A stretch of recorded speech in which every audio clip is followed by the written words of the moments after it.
Please ఈ వీడియోని పూర్తిగా చూడండి. వీడు అప్పులయ్యిండు, వీడు ఆగమైండు అని నిరంతరం నా గురించి మాట్లాడుకునే వాళ్ళ గురించే ఈ వీడియో తీస్తున్నా. ఎవరు ఏం తప్పుగా అనుకోవద్దు. నాకున్న బిజినెస్ లతో గత 8 ఏళ్లుగా నేను పోరాటం చేస్తూనే ఉన్నా. ఇది నేను పెట్టిన ఫస్ట్ షాప్ అండి. ఇక్కడ నేను ఒక 8 నెలలుగా బాగా లాస్ అయ్యి మళ్ళీ ఈ ప్లేస్ కి రావడం జరిగింది. ఇప్పటికీ ఇక్కడే ఒక 8 ఏళ్లుగా ఇక్కడే బ్రహ్మాండంగా బిజినెస్ చేసుకుంటూ ఉన్నాను నేను. దీని తర్వాత సెకండ్ బ్రాంచ్ ఓపెన్ చేయడం జరిగింది. ఇది కూడా బ్రహ్మాండంగా ఇప్పటికీ నడుస్తూనే ఉంది. దాని తర్వాత ఈ బ్రాంచ్ ఓపెన్ చేయడం జరిగింది. ఇప్పటికీ ఇది ఒక 3.5 ఏళ్లుగా ఇది కూడా బ్రహ్మాండంగా నడుస్తుంది.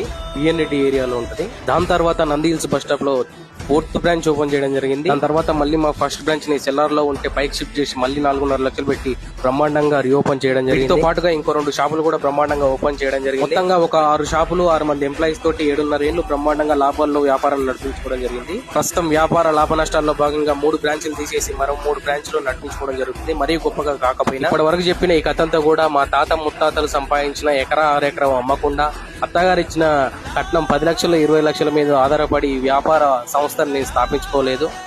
నా సొంత తెలివితేటలతో కష్టాలతో వీటితో పాటుగా 40 లక్షలు విలువ చేసే ఇల్లును, ఒక 10 లక్షలు విలువ చేసే కారును కూడా నేను సొంతంగా సంపాదించుకోవడం జరిగింది.